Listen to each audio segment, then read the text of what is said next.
I thought we'd start by a quick round of introductions of the panelists, so I'll start. So my name is Joey Gonzalez. I'm a professor at UC Berkeley.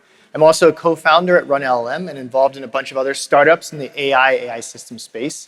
I do research in AI systems broadly. We have projects in my lab like the chatbot arena, VLLM. We do work on post-training, RL, a lot of different technologies in the machine learning space, and then a lot of in the data and data system space. We're thinking about how to bring AI into data systems today. I'm gonna ask each of my colleagues, the panelists up here, to talk about where we see the world headed. And for me, one of the things I'm really excited about is this kind of convergence of these technologies for data, training, and inference to unlock new capabilities in the future, and the kind of systems that will bring these things together. That's me. Cool. I'm Sharon. Good to meet you all. I'm the founder and CEO of Lamini. We're a developer platform to make these models not hallucinate, and more broadly, building out tools to steer these models more effectively using post-training techniques. My background before this was I was adjunct faculty at Stanford, leading a research group in generative AI, where I also did my PhD in generative AI under Dr. Andrew Ng. And now I get the great pleasure of teaching millions of people online in, you guessed it, generative AI. And something I'm really excited about in moving into the future is beyond just vibe coding, can we vibe train these models to improve themselves? And we have a designer internally who's actually vibe training models today. So I just find that direction really exciting. How can we get these models to edit their own training data, improve themselves, and create a virtuous cycle? I'm Denis, co-founder CTO at Perplexity. I guess Perplexity is sort of like a search engine. Prior to that, I was doing PhD at NYU, kind of like doing reinforcement learning, AI research.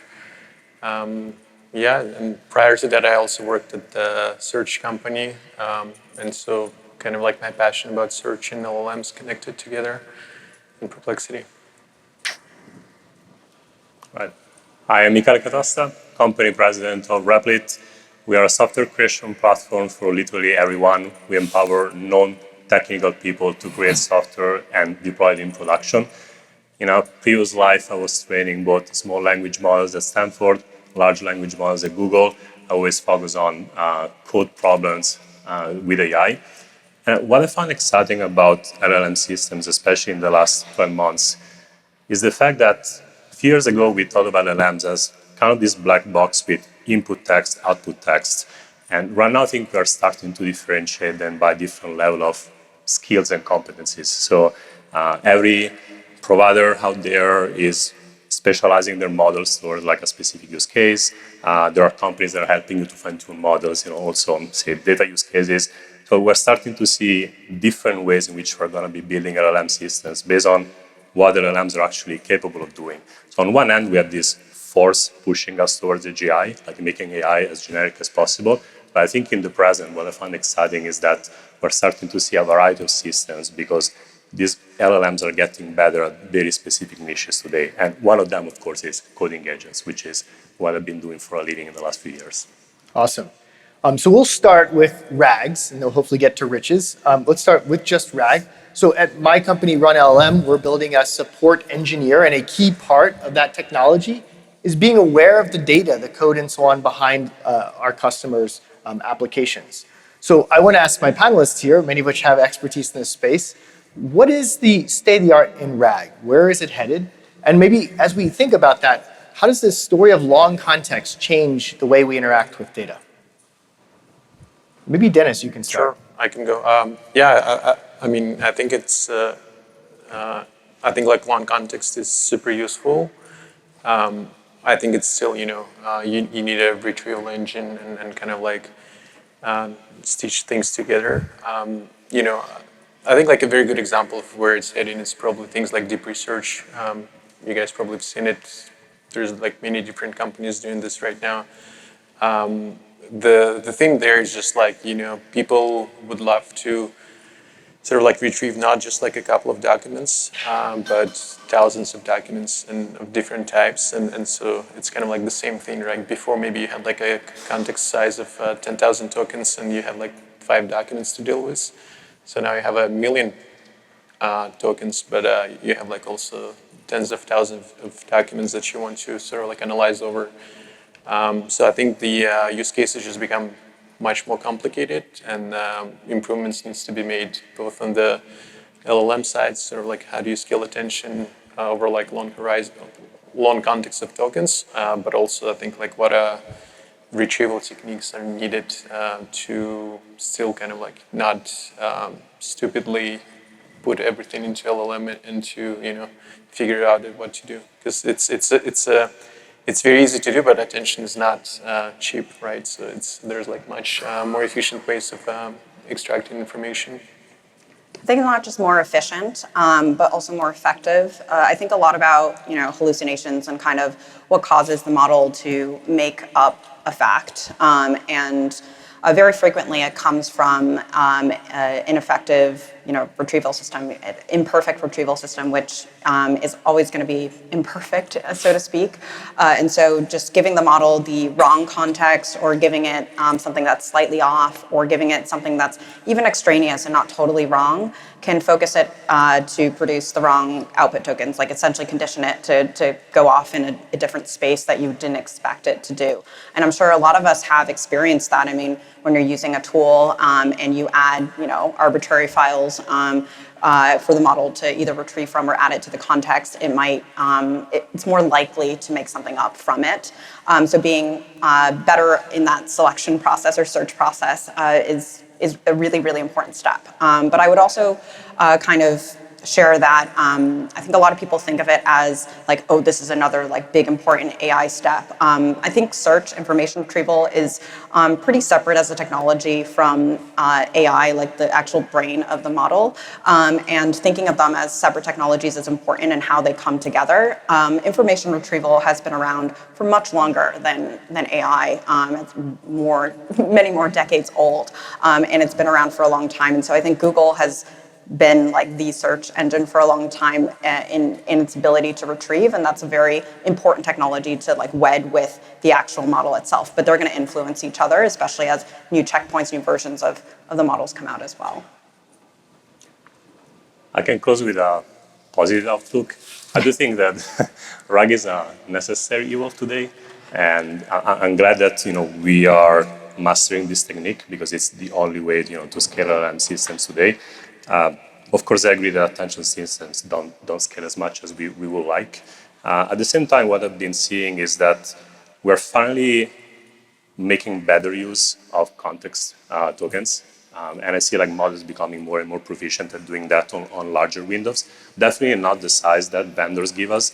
I haven't seen a model capable of making reasoning on 1 million tokens, but I do see that number growing over time. So the techno-optimist in me would love to see that happening maybe in a few years, where you could actually drop 1 million tokens in context and the model will be capable of reasoning there correctly. It's less important maybe for use cases such as Perplexity that are mostly focused on like retrieving and showing only highly relevant information to a user. In the case of building agents, especially in my case, sometimes hundreds of thousands of tokens in context are actually useful. And it's a limitation for me, the fact that I have to resort to RAG rather than passing in a much wider context today. Makes sense. Yeah, certainly in the research, we're also looking at how to think about structured data in context. Like, do I retrieve a database? It's a little bit weird. How do I use SQL as a mechanism in part of my RAG process? All right. Well, so a lot of people have been using RAG in sort of in the past year and a half. You were doing RAG, and then you changed what you called it. And nowadays, if you're building an AI, you don't say it's RAG, you're building an agent. And so I want to spend a little bit of time talking about what is an agent, what are the technologies that make it work, and what are the steps needed to make agents successful? I think of agents as a different lens into the model. So I think of it as like a different way we structure it, similar to object-oriented programming versus functional programming. So I think instead of a model-centric view of the world, an agent-centric view of the world is more like viewing it as a virtual person that can take certain actions, use certain tools, get a response from that tool, and be able to operate on that response, and not just be an assistant or an autocomplete type tool that can give you suggestions. It can actually go actively take those steps and then respond to them. And and I know that's broad, but I think that encompasses a lot of what agents do today and what we expect them to do into the future. And I think it's almost an extension of the Turing test, effectively seeing how can this more individual-centric view of this model called an agent that can call either multiple models or have multiple prompts for one model, be able to take actions as if it were a person and be able to achieve certain tasks. Like Sweelancer, if you're familiar with that new benchmark, it basically is saying, okay, can we get a model or can we get an agent to be able to do freelancing tasks up to $1 million, like a person would, right, on Upwork and the like. And I find that really interesting because that gets us closer to can this technology affect create economic value and then affect things like GDP. Yeah, I guess I can add. I mean, yeah, very similar to what just been said. The way I think about agent is just like a model that can interact with the environment in I guess many different modalities in many different ways, and sort of stay coherent over a long horizon, and sort of can plan what it's going to do, not just reactively, but kind of over the period of doing steps. So yeah, that's kind of a pretty general concept. I think it can essentially this is kind of how reinforcement learning is defined. So and that one in theory should basically enable any kind of learning, any kind of communication with the environment, and yeah, doing hopefully positive things in the real world. Maybe we can use a systems point of view now on agents just to complement everything that has been said until now. I love to use the definition from Harrison Chase, the founder of LangChain. And if I recall correctly, saying agents are systems where the control flow is influenced or determined by an LLM. The reason why I like that is because it probably forces all of us to think of building software in a completely different way today, which is on one hand exciting. I think that's the reason why we're all gathered today, because we want to discuss how to build powerful and reliable agents with LLMs. At the same time, it also makes understand that we're introducing a level of non-determinism in the system that didn't exist beforehand. And I see people that are experts in creating distributed systems carrying over those skills to building agents today. They cannot adapt very well because you need to have a similar mindset in the way in which these systems fail and in the way you have to make them recover. So aside from the fact that agents are our way to create systems that are capable of automatically accomplishing tasks on behalf of a human, I like the system angle on how we look at them, because it's forcing us to change as an industry very quickly, also in a couple of years, basically. Yeah, I like this framing. Agents as things that must interact with the world, have control agency over what would happen next in a program. And I agree, it makes them much more complicated. Yeah. I'm curious, do you all use agents at your company? And what are the kind of interesting failure modes you see? Well, I have to, otherwise they will farm me, right? that's what we build. So we heavily dog food the product. But what I like about it is that our non-technical employees at Replit, they use Replit Agent all the time. And I see them building internal tools. I see them building also personal projects on their own. So that's when I started to feel this product is becoming good enough. It's getting the level of adoption that I also wanted to see internally. We use agents in the data pipeline. So to get training data ready for the models, you need the data in a certain format for the model to learn effectively. And we use agents for that. And we call it an agentic data pipeline. And I guess the thinking is, okay, if we can get these agents to be able to edit the data appropriately based on feedback from a person, then that can create this future of that flywheel of editing its own training data or data pipeline to improve itself based on arguably vibes-based feedback from a person. Yeah, it's funny, you bring up training, and most of you guys have mentioned some dimension of reinforcement learning. And maybe I want to step back and say, when we think of training models, we have sort of two main modalities. One is from demonstration. I show you what to do. I give you an example of what a good response looks like.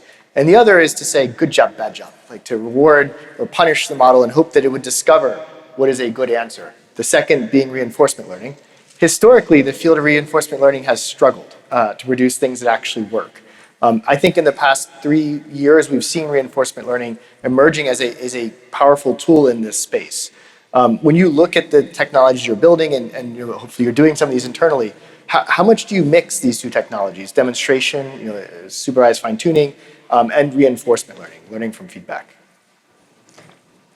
Yeah, I can go. I mean, I guess you want to use both of them. I think, like, I guess it's just like much easier to get you to like a good optimization point with the good demonstrations, and then because essentially like reinforcement is all about like finding rewards in a large exploration space, and if you like randomly going to do this, it's going to take a lot of time for you to find the reward. And so sometimes it makes sense to sort of like pre-initialize the model and give you like a higher probability to get to the reward model, to the reward signal. And so I think, that's how you want to do it. Obviously, there is like sometimes you kind of like, you don't want to overdo things because you will, through like SFT, you're going to introduce a lot of like bias. And then it's might even make it harder for you to find a reward. So that's definitely like a balance here. But ultimately, obviously, we want to just have reinforcement learning and don't have anything. But I think it's still far away. Okay. I think having powerful pre-trained models has made it more stable to do things like RL or even different variants of small bits of SFT without just getting the model off the rails really, really quickly, especially if you don't have as much expertise operating on these models. So I feel like that's why RL has been much more effective. It's not like we're fully pre-training from scratch with RL here, and we're doing it on top of a pre-trained checkpoint. I would say that we found it to be effective and have been working with it. Of course, it has trade-offs with SFT. The way I view SFT is interesting too. It is demonstrating like positive examples, but you could also kind of view it from the lens of like really hard rejection sampling on like the examples you never show the model as well. But RL gives you, or through your reward model, you have more, you have an ability to kind of like give negative rewards as well. And I think that gives a little bit more flexibility in terms of signal back to the model, where it's less control. Is like you can't do it on like a sample by sample basis. The model's going to find some adversarial way to get around your scoring mechanism. And so I think there are trade-offs between the two approaches, and I find that mixing them does help, and I think that's generally accepted in the literature as well today. We haven't ventured too much in post-training at Replit, and maybe it's useful to explain the reason why, especially in terms of RL, defining a reward function for the task that we work on is proven to be extremely challenging. As a reminder, for those who haven't used the product, we go literally from a prompt in natural language to a fully built full-stack application, and it's hard to encode what was the goal of the user, first of all, and if we accomplished, if we're aligned with their prompt or not. So we have, the good side is that we are in an environment with a lot of richness of data. And we have millions of traces at this point. We're one of the largest coding agents deployment in the world, to my knowledge. At the same time, thinking of jumping from SFT to RL is harder than expected. And I hope that someone in the research side would solve the problem soon for us. Yeah, so it's a lot of excitement around RL. I agree. In fact, at my company, we're not using RL yet either. I think that's something down the road that I think many of us will be exploring as these technologies mature. I want to roll back because the reason I brought this up is that RL is a mechanism to teach agents, to give them, if they have multiple steps, to say that sequence of steps. I didn't know what you did right, but it was good or it was bad, and you need to figure that out. I want to go back to this kind of agents interacting with the world. When we've studied them in research, we've seen some really crazy failure modes. For example, we've brought reasoning into agents. This ability to think in long context opens up new capabilities for models. But when you ask them to do software engineering and reasoning, we see them do things like imagine what the code base would look like, think through the whole process and say, I'm done, without taking a single action, because they've reasoned through what the world would look like, assumed that that outcome had been done. Maybe like a professor, they never actually did the work. So when you look at agents in your companies, do you see interesting failure modes that emerge?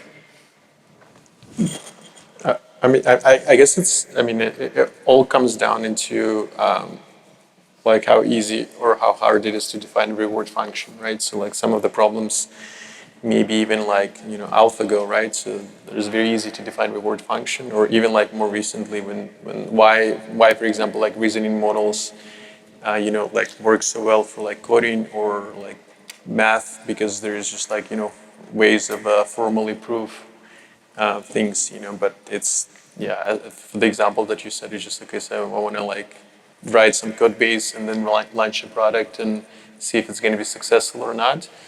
You can define a reward function, but the action space is like so vast and the horizon is like so long, so it's just like going to take forever to find. So I think that, kind of like reward misspecification is a big thing. So sometimes, like, I guess those agents essentially they just want to like maximize rewards, and sometimes if reward is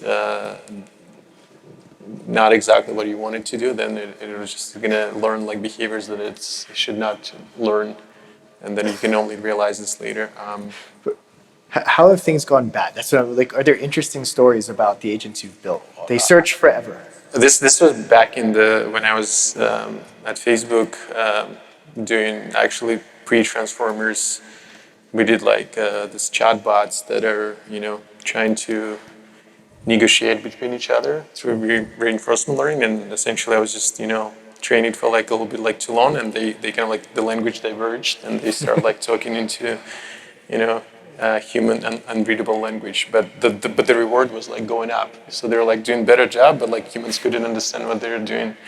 So that's kind of like an effect of this. But I mean, there's been a lot of like other examples in literature where for games, for example, where they would kind of like find like some bug in the game, and then they would like start exploiting it. I guess like more practically, let's see, at Perplexity, I would say sometimes so like one of the things we're trying to do is just like trying to like backprop for like hallucinations. Like we're trying to measure if the sentence is hallucinated or not, and sometimes we see that models were trying to just like essentially like recite all the sources instead of just like kind of like generating. So that's kind of like a reward misspecification. So we've talked about learning a lot. I want to, this is a systems audience as well, so I'm going to talk through some of the system side of these problems. So we're building agents, building these more complex systems that have weird parts in it that do strange things. Can you talk through what does it take to build these? Like, do we need to rethink the way we build software? As we build software around AI, what changes? And in particular, agents, actually. I don't know if this is particularly agents. It is definitely relevant to agents, but I think it's relevant to all of building with AI, which I think agents introduces into software engineering as like specifically around iteration. I think in traditional software engineering, taking an iterative approach, I don't think it comes naturally to all software developers. I think in AI, you have to take an extremely iterative and almost slightly empirical approach to operating with the model. I see a lot of people saying, oh, I read about all the best practices for how to create a prompt, and I created the perfect prompt, and I submitted it to the model. It didn't work, so guess we're gonna go fine tune now. And I'm like, wait, like you didn't do any prompt engineering on this. And I believe people have moved away from that. That was a bit ago.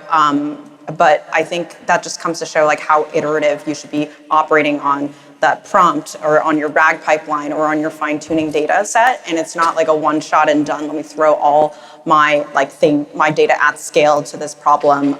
It's a highly iterative approach where you're kind of trying to figure out, based on the errors of the model, whatever technique I'm applying to it, what kind of error analysis you do there to improve the model further is extremely important. And I think what people don't realize is, and this is how it impacts your system, is how you think about this iteration and iterative approach at every single layer of the stack. And what I mean by that is people think of like GPT-4 as like one model. Maybe there are a couple models of different versions, but the path to getting there was not one model. There were 20,000 runs, right, to get there. And so maybe if you're also trying to maybe not pre-train a GPT-4 level model, but get to one of your own models, you also probably want to expect many checkpoints before you get there. And that's a very, very iterative process of tens, hundreds of little models in between. Maybe they're not like God runs or anything, but like they're little bits and pieces, experiments to figure that out. And I think that mindset of iteration and experimentation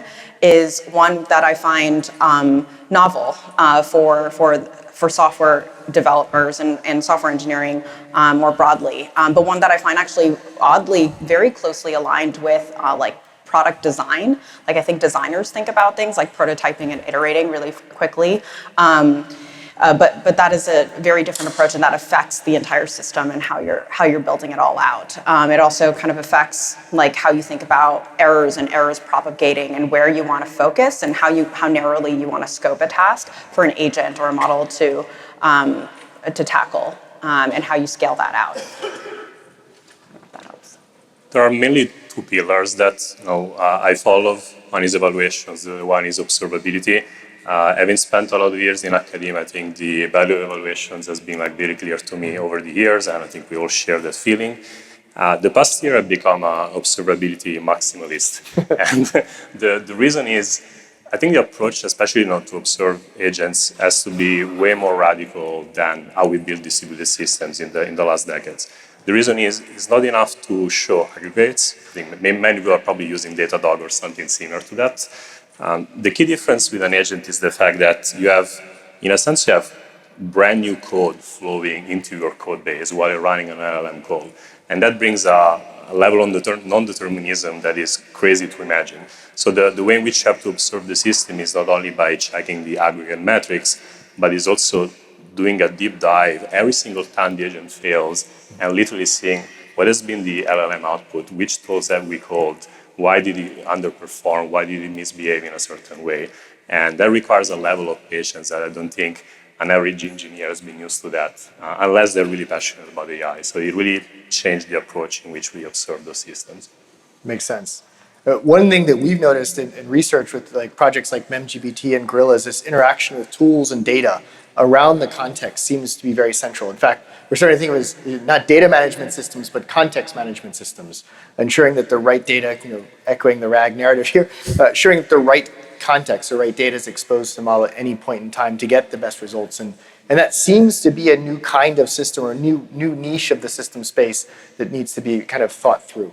And interestingly, one that's very central to the data community.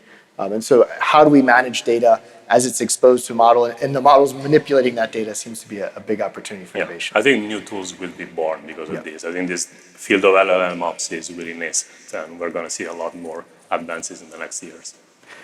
Let's flip it around. So we've talked about the software systems we build to enable AI.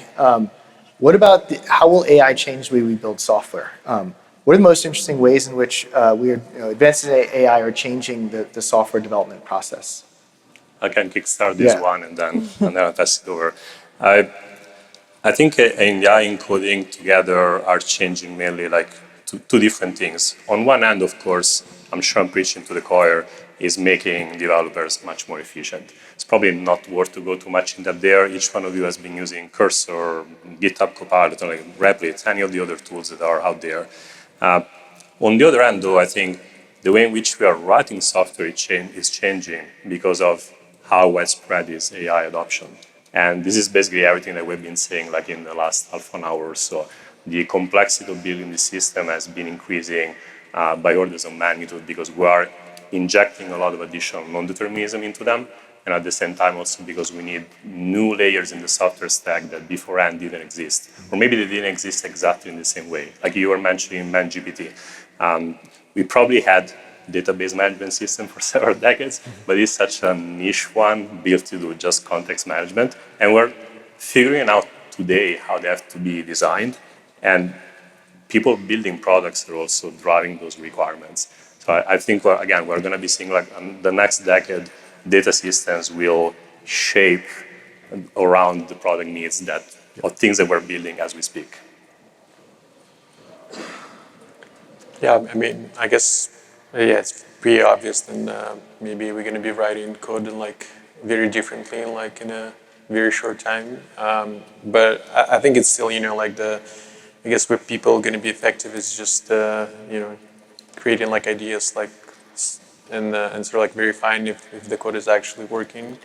And so, especially in the non-deterministic system where there's a lot of, things like can randomly happen. So I think you need like great way of like verifying if you know you're getting like results that you want to get with the high probability. So it's never going to be like, I guess, deterministic anymore. So I think you have to deal with that. But yeah, I mean, I think people are going to find the different ways to.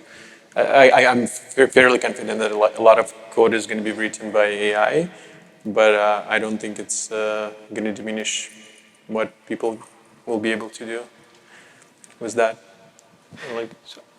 I guess I'm curious how you think will change. I'll give you an example. I was in a meeting with one of my grad students, and she had really documented every single step of a script we were writing. I was like, why is there so much documentation? It's like, well, that way the AI will know what to do when I ask it further questions. It's like, it's an epiphany to me that we're changing the way we interact, the way we do things, so that the AI can be more effective to help us.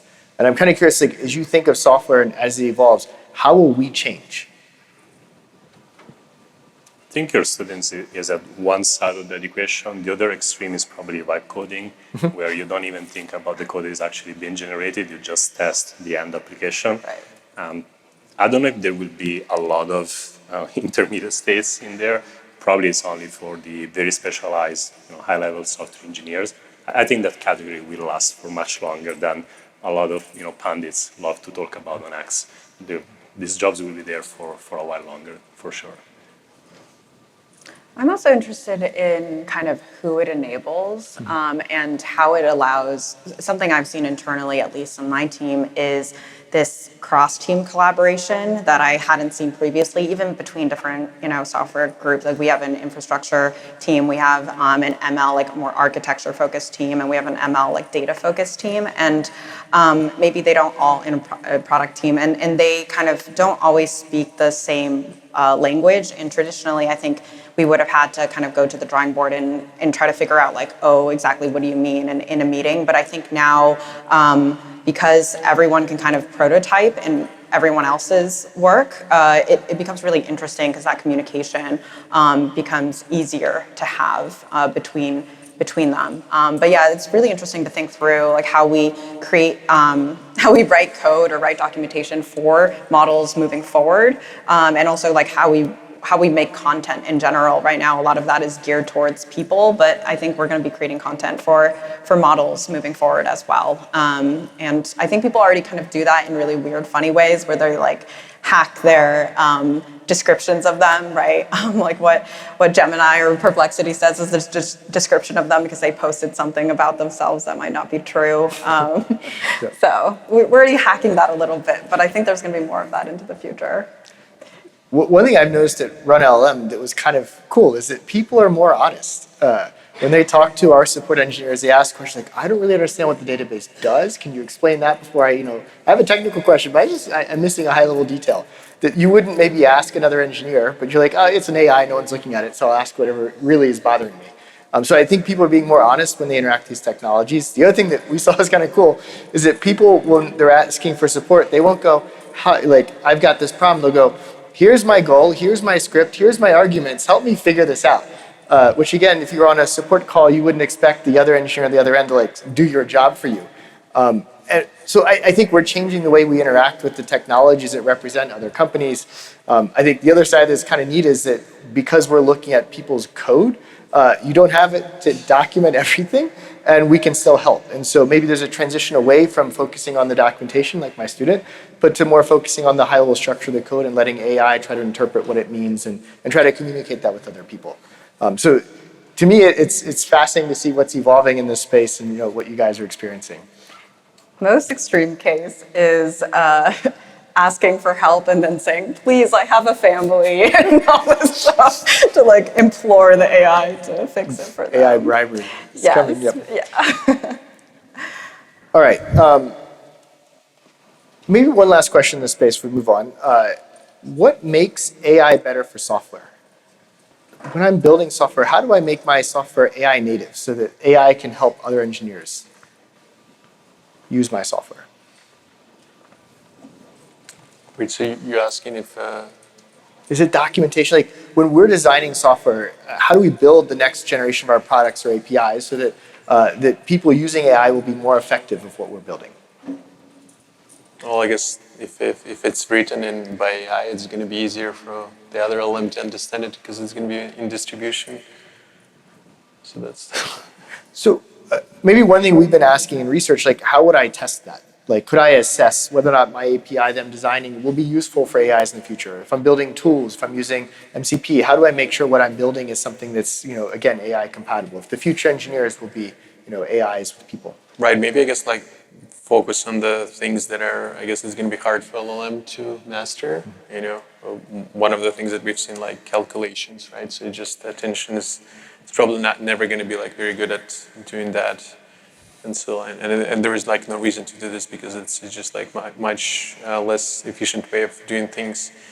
Maybe, I guess like information retrieval is another example where it's like you don't want to like feed everything into LLM weights because information is always like being generated constantly, and so you kind of like have to figure out a tool for this. So kind of like focusing on the things there is going to be, at least for the current like architecture of LLM, which is transformers, is going to be like challenging to master, and I think those things I guess going to be valuable. Makes sense. All right, maybe we'll change gears. I want to leave a little bit of time, hopefully, at the end for some open questions. Many of us are building products. What makes a good AI product? How do you think about product design in the world of AI? I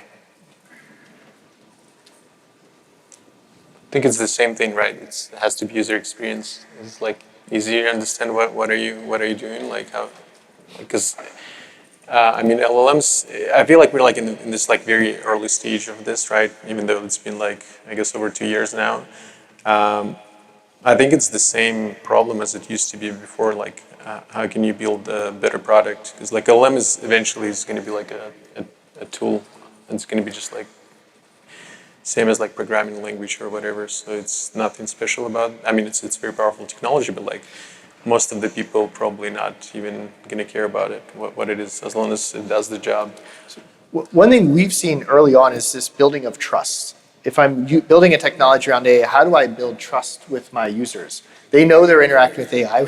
They know it hallucinates, makes stuff up. So how do you build trust? And for us, at least, it was grounding what we have when we answer things, being willing to say we don't know, and then being willing to take feedback, which I think is really important. When you're interacting in AI, if your user says that doesn't make sense, learn from that and don't make that mistake again. And that was something we kind of built into our product philosophy. But I'm curious, like other things that you've seen companies do, or maybe you've done to build a product that's better with AI. I think another piece is just ChatGPT from the start has set a very, you can call it high or low bar for the user to be very lazy. The expectation is to go in and be able to do things closer to like vibes based, and people don't have a combination. They don't have patience. They want to be able to see results very quickly. I think Perplexity has actually done a really good job of responding very fast, and it turns out people would prefer that over like something slow and accurate for a lot of different tasks if they can like iterate quickly with it. So I think the combination of being able to iterate quickly, whether it's through a chat interface that elicits or encourages that, or like being able to respond very quickly, those are very, I think, important things for the end user, and that's an expectation that has been set by the market, by ChatGPT from the start. I think engaging with your community as soon as possible is vital to build a successful AI product. Almost do it to the extent that whenever you're shipping something, you're almost ashamed of it, and you're in a sense you can be almost apologetic with the user base. You should be very upfront about what are the limitations and apologize for them and work hard, to catch up. At the same time, getting that early feedback will allow you to criticize a lot of the wrong assumptions you're going to be making. Like the truth is, there are no good playbooks on how to build successful AI products. Aside from like the very few big success stories, Perplexity, ChatGPT, especially like for agents, I think we're discovering right now what people like and dislike. And the best way to make that happen is to run a giant user interview, which you do by means of shipping early and talking to your users. Makes sense. All right, we have a few minutes left. I want to try to open up for questions from the audience. Do people have questions they want the panel to try to address? And I think we have people with mics running around. Yeah, so people in green shirts will pass out mics. Maybe raise your hand if you have a question.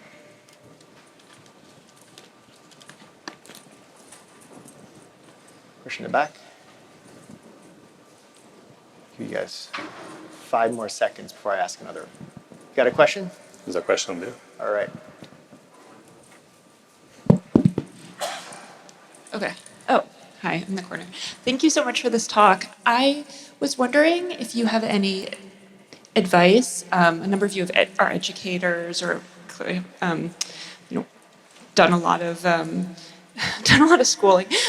I think a lot about how this technology is going to impact the learning curve, particularly for younger engineers, and I'm curious what advice you have for people who are at the beginning of their career or for managers, managing teams of people learning about how to use these tools, both to become more productive, but also not, I guess, endanger their kind of fundamental understanding of these topics as they move through their career.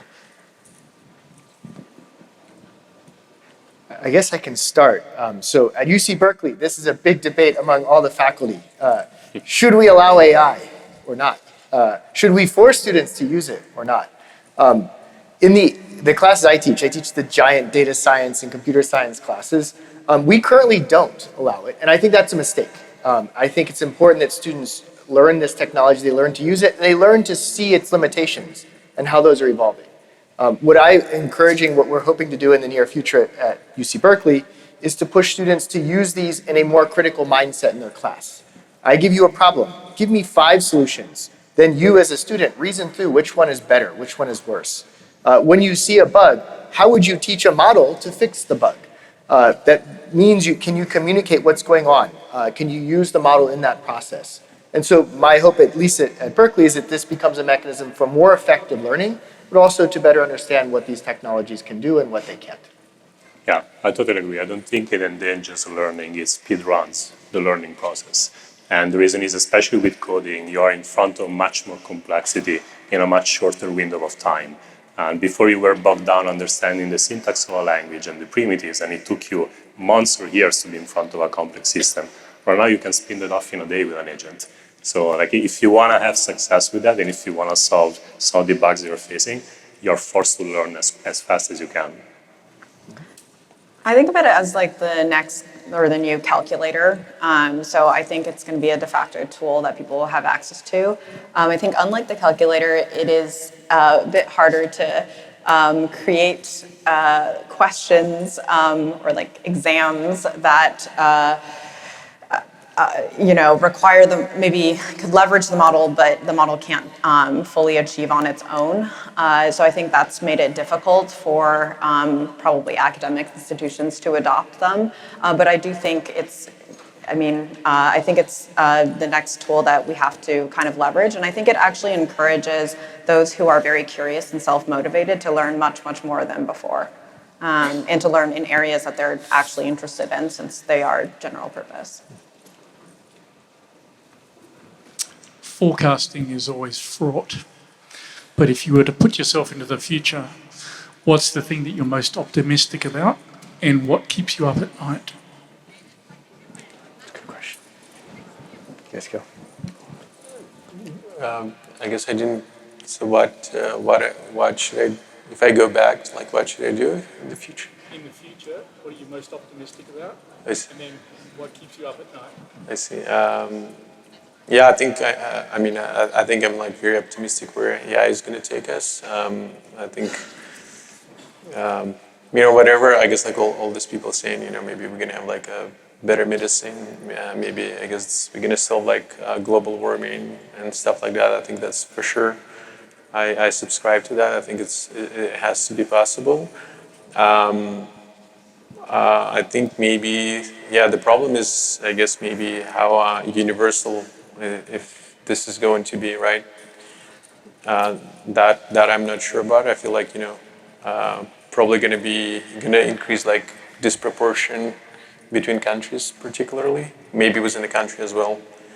But I think that's because if AI is such a powerful tool, I think it's going to exponentially keep increasing GDP or whatever, and it's going to be very hard for people for the other people to catch up.